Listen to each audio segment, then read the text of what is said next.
আসসালামু আলাইকুম। আবৃত্তি করছি কবি লুৎফুর রহমান রিটনের লেখা ফেব্রুয়ারির গান কবিতাটি। দোয়েল কোয়েল ময়না কোকিল সবার আছে গান, পাখির গানে পাখির সুরে মুগ্ধ সবার প্রাণ।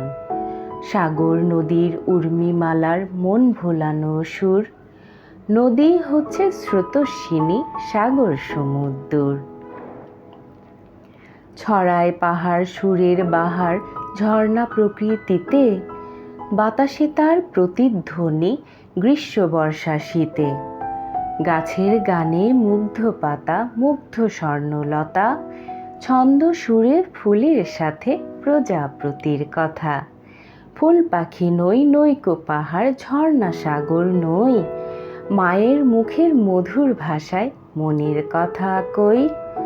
বাংলা আমার মায়ের ভাষা, শহীদ ছেলের দান, আমার ভাইয়ের রক্তে লেখা ফেব্রুয়ারির গান। ধন্যবাদ।